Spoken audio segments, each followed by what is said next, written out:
5, 4, 3, 2, 1. Cue the spirit. Hey, everybody, it's Eddie Luisi. And Luisi. So, you know me from Friends in the Spirit 111, and I think 2 weeks ago, Liz and I did a video together, and we called it Cue the Spirit. And so, here's our video number 2. So, tell everybody why and what this is all about. Well, Cue the Spirit is really about taking all of the readings and messages that you give on Friends in the Spirit 101. Cue the Spirit is how you take that information and then put it into action to actually grow your spirit. Why didn't I think of that? Well, because you already have such a strong spirit. For me, Eddie and I, we aren't had not. Tell them the story. One of All our right. first dates in the city. We've never been on the same path in terms of our spirituality or even our religion. We were both raised Catholic, but I had my sacraments and that was about it. I never really got, and I never was fed, I guess you could say. So we were on a date in the city. On a date in the city. I think this maybe we were like the third or fourth date, and we were walking past Lincoln Center, and Fordham has a really beautiful church right there, and I think we had just gone for drinks and we were on the way to get something to eat, and he says It was Lincoln Center. It was dancing under the stars. They had a big band, What? and we were dancing. I don't remember that. It was. Okay, we were dancing. And then afterwards, she was in a romantic mood and stuff. And I said, "Hey, you want to go visit the church?" And she said, "What?" Huh? I said, "Oh gosh, now what am I in for now?" And to be honest, it continued. He constantly wanted me to do a lot of spiritual activities, retreats, and things that just wasn't there for me. And like a lot of people, I didn't come into my faith or even my desire to grow my spirit until I'd been through some things that I couldn't work through with just my intellect or even my emotions and my heart. And through the years, we've been together 20 years, married, and we have 4 kids and 3 dogs. And anyway, he always was so strong. I remember I lost a friend. I thought she was my friend, and I was upset about it for days and days and days. And he kept saying to me, "Why do you care? She's gone. Let her be gone. Just let it go, move on. Let it go, move on." And I said, "Let it go? What?" I had no idea what he meant and how strong he could be. And this was pre Friends in the Spirit 111. Yes. I was heavy duty Catholic, church musician, did retreats and all that. But you know, you've heard my stories. I don't have to share that. But I'm in a different path right now. But there are a lot of action steps that he took. So this past week, his message was falling perfectly together. Yeah. And that's actually how I feel about Friends in the Spirit and Cue the Spirit coming together perfectly. I think it's a really great way to grow your spirit. Listen to Eddie's messages, and then next, when I come on doing Cue the Spirit, basically, I'm going to try and give you some action steps, inspirational, to inspire you to cue your spirit. To cue your spirit, and in the process, you'll probably help some other people grow their spirits as well. There was one piece that Ed read from The Secret. And it was inspired action feels wonderful. So it really feels good to take action when your heart's desire is to say, "I want something more. I want spirit. I want to know what it means, and I want to know what it feels like." So anyway, it says, "Be aware of the big difference between inspired action and activity. Activity comes from the brain mind and is rooted in disbelief and lack of faith. You are taking action to make your desire happen. Inspired action is allowing the law to work through you and to move you. Activity feels hard, but inspired action feels wonderful." So I'm asking for inspired action. I think we've all talked about gratitude. One of the things, as I started this, I'm calling it my quest or my pilgrimage. I don't really like the word journey. I think it's overused. But my quest to have more of what Eddie has. Kind of like when Harry met Sally, when the waitress is like, what would you like? And the lady says, I'll have what she's having. That's how I feel here. I want more of what he's having. I kind of want to have that too. Oh gosh. Keep going. Anyway, we digress. Yeah. So I think we've all heard about gratitude, and lately I've been taking it to another level, because even here it's talking about feeling it physically. That's how I speak sometimes. I know, I'm so nervous. I don't know why. But we're still going. We're rolling tape. We're not stopping. Physiologically. Perfect. Okay? And the way I do that, if this works for you, maybe it'll inspire you, is I put both hands on my heart when I'm laying in bed and I first wake up. And I just close my eyes and I try and feel the warmth in my heart, and I let it spread through my body. And I try and think upon the things that I'm grateful in that moment, in that time, right, in that present state. Most of the time, it's, thank you, God, for getting me through the night. I'm alive.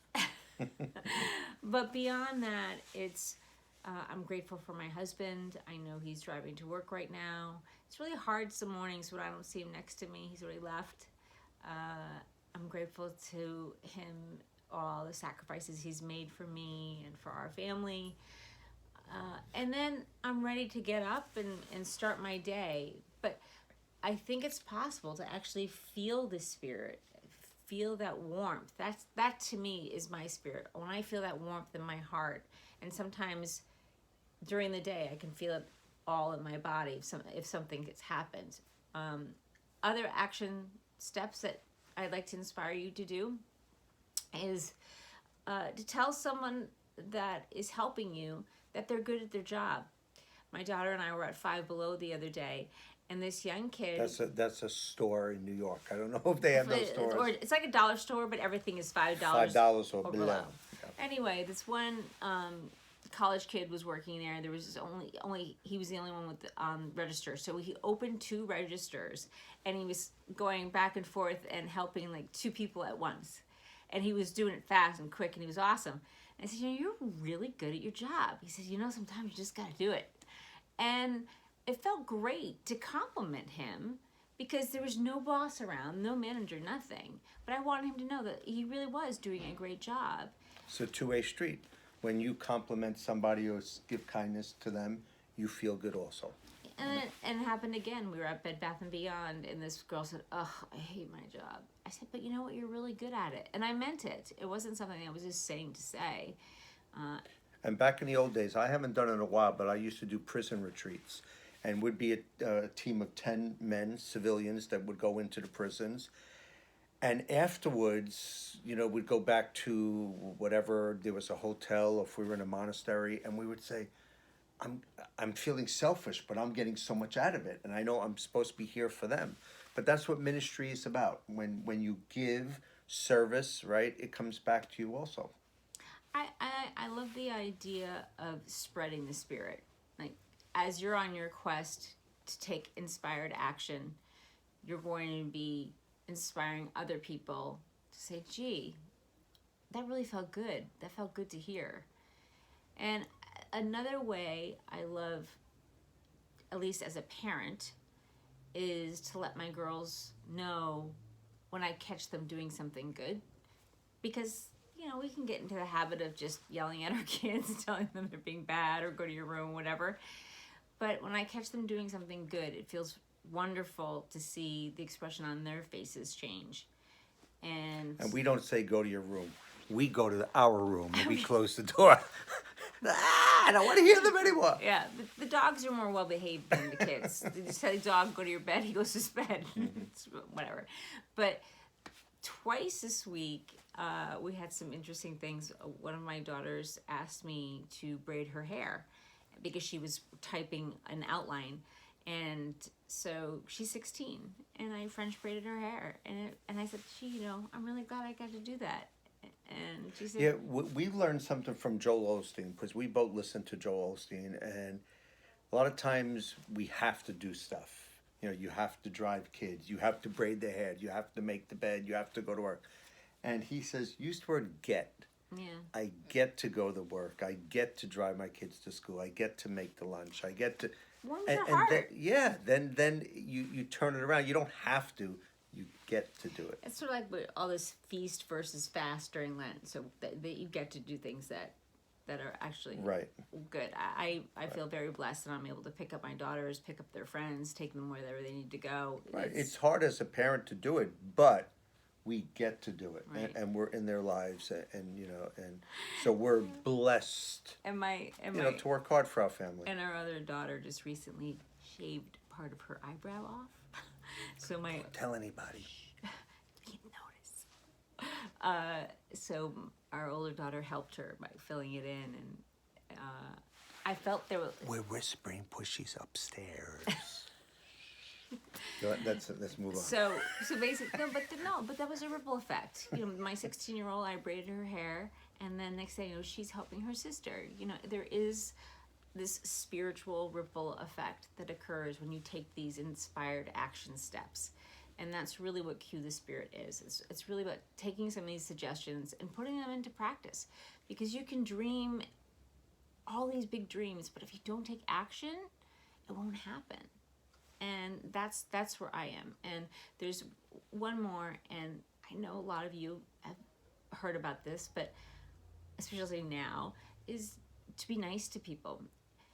Kindness, yeah, I guess. But you know what? There's studies that have been done that it's really actually easier to be mean than it is to be nice. And I can relate to that because I was raised where I was a spitfire and I would yell and get my way and I'd be mean to people and Well, she would never yell. Accidentally summon me. So I think in some ways I've changed because it's just I want to be who I really am on the inside. I'm not this mean tyrant. I'm not. I was a spitfire, I'll admit, to the big. But we could all change, and I wasn't raised perfect either, but part of cueing the spirit is that you could change. You could see different ways, and it doesn't have to, just because we're using the word spirit, it doesn't have to be spiritual God, and your spirit could just be your personality too. You could change your personality. You could see things differently and try to react differently. And sometimes it's just like using more positive gestures, maybe a wave instead of giving someone the finger. I just think that we're all looking down. And the other day I was at the grocery store and I was in the parking lot, and this woman said, "Oh, do you want my cart?" And I was startled because you hardly talk to anybody anymore. Everyone's in their phones. So that was wonderful. I said, "Oh, gee, thanks. That's great. Save a step. Go inside." It's important to be kind and have that warmth. Try and set some time apart where you can really surrender into some silence.